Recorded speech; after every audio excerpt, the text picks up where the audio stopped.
حضرت مسلم کا کوفہ والے لوگ ساتھ چھوڑ چکے تھے اور آپ تنہا اکیلے رہ گئے اور ہر طرف سے مایوس نا امید ہو کر بھوکے پیاسے بازاروں اور گلیوں سے گزر رہے تھے۔ آپ نے دیکھا ایک طرف ایک بوڑھی عورت جس کا نام توعا تھا، خوف و ہراس سے سہمی ہوئی مکان کے دروازے پر کھڑی تھی۔ حضرت مسلم نے فرمایا، اے مائی، پیاسا ہوں، 2 گھونٹ پانی پلا دے، قیامت کے روز حوض و کوثر کا جام پلاؤں گا، تیری شفاعت کروں گا اور جنت میں اپنے ساتھ لے جاؤں گا۔ توعا نے پوچھا کہ آپ کون ہیں؟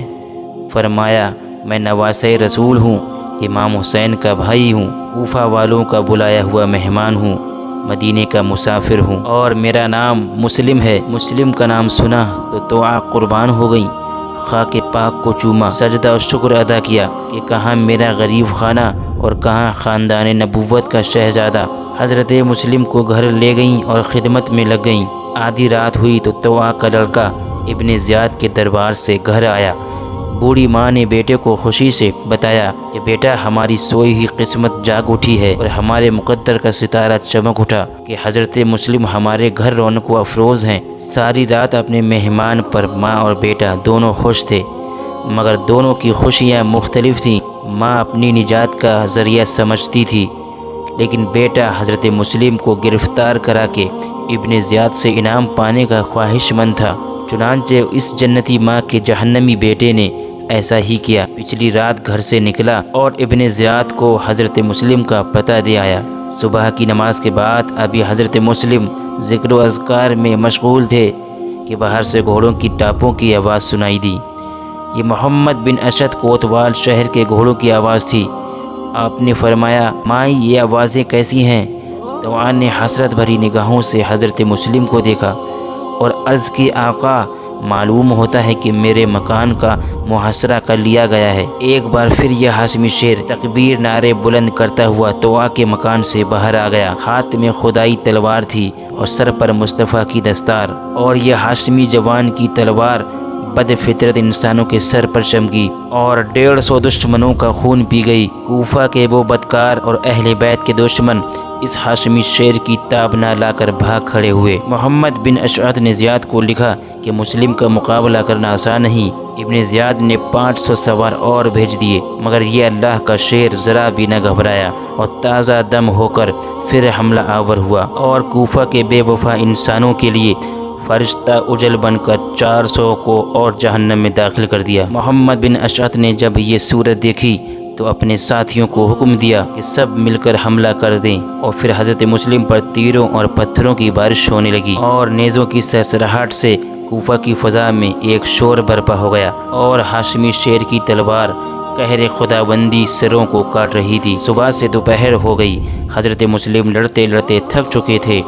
پیاس کی شدت نے نڈھال کر دیا تھا، جس میں اقدس زخموں سے چور چور ہو چکا تھا۔ بے ہوش ہو کر گر پڑے۔ محمد بن اشعث نے آگے بڑھ کر آپ کو گرفتار کر لیا اور اس زخمی شیر کی مشکیں کس کر ابن زیاد کے پاس لے چلا۔ راہ میں دیکھا کہ ایک عورت پانی کی سراہیاں اٹھائے جا رہی ہے۔ آپ نے فرمایا کہ خدا کے لیے 2 گھونٹ پانی پلا دو۔ محمد بن اشعث نے یہ درخواست قبول کر لی اور پانی کا پیالہ پیش کر دیا۔ حضرت مسلم پینے لگے تو ایک ظالم نے تلوار ماری، جس سے اوپر کا ہونٹ کٹ گیا اور پانی کا پیالہ خون سے بھر گیا۔ اور پھر ابن زیاد کا دربار تھا اور ہاشمی خاندان کا زخمی شہزادہ ابن زیاد نے حضرت مسلم کو دیکھا تو غصے سے بھڑک اٹھا اور کڑک کر بولا، مسلم، اب بھی خلیفہ مانتے ہو کہ نہیں؟ حضرت مسلم نے فرمایا، نہیں۔ ابن زیاد نے کہا، کیوں؟ حضرت مسلم نے کہا، اس لیے کہ وہ فاسق و فاجر ہے، شرابی و بدکار ہے، دنیا کا کتا اور دین کا دشمن ہے۔ ابن زیاد نے کہا، زبان بند کرو، اور ابن زیاد نے کہا، تمہاری گردن کاٹ لی جائے گی۔ حضرت مسلم نے فرمایا،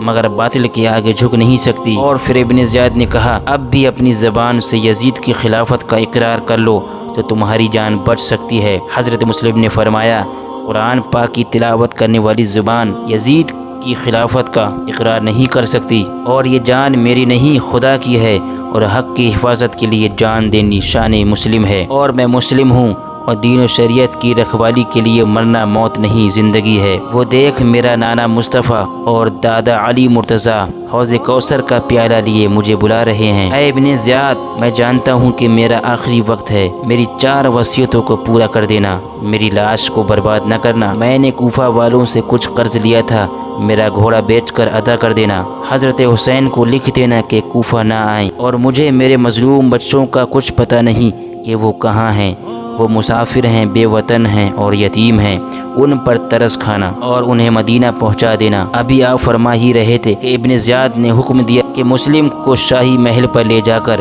اس کی گردن اڑا دی جائے۔ ظالم حضرت مسلم کو شاہی محل کی چھت پر لے گئے اور ہاشمی جوان کی زلفوں کو پکڑ کر تلوار ماری، سر اس ظالم کے ہاتھوں میں رہ گیا اور دھڑ فرش پر گر گیا۔ ہاشمی شہزادے کا کفن لاشا کوفہ کے فرش پر پڑا ہے، نہ کوئی اٹھانے والا اور نہ کوئی رونے والا۔ ابن زیاد خوش ہو گیا اور یزیدی کتے مسکرا دیے، مگر فرشتے چیخ اٹھے، اوریں چلا پڑیں اور خود روح فطرت تڑپ گئی۔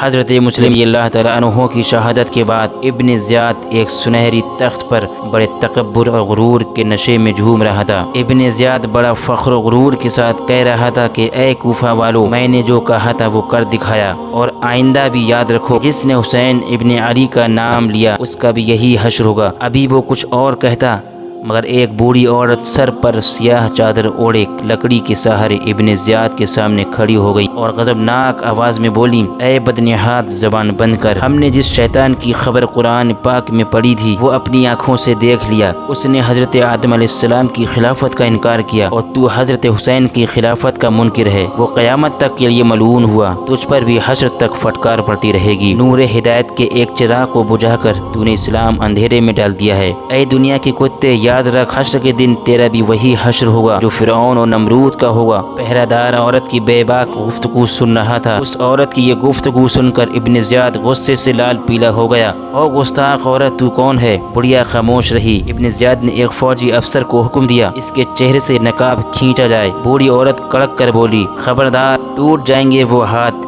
جو میرے نقاب کی طرف بڑھے، اور میری جن آنکھوں نے حضرت مسلم کی پاک صورت دیکھی ہے وہ آنکھیں اب تم جیسے مردود کی منحوس کی شکل نہیں دیکھ سکتی، اور میں وہی بد نصیب طوع ہوں جس کے گھر سے حضرت مسلم کو نکال کر شہید کیا گیا ہے۔ خدا جانے اس کی سزا قیامت کے دن مجھے کیا ملے۔ خدا کے لیے مجھے حضرت مسلم کی لاش دکھا دو تاکہ میں ان کے قدموں سے لپٹ کر خون آلود خاک کو چوم کر اپنے جرم کی معافی مانگ لوں۔ مجھے افسوس ہے کہ میں ان کو اپنے گھر ایک مہمان کی حیثیت سے کیوں لے گئی، اور پھر اپنے اس دغاباز بے دین اور بے ایمان بیٹے کی مکاری سے اس مظلوم کی شہادت کا سبب بنی۔ اے مردود، تو اپنے قہر و غضب کے خوف سے ہو سکتا ہے کہ خدا کے بندوں کی زبانیں بند کر دے، مگر تو دلوں سے محبت اہل بیت نہیں مٹا سکتا۔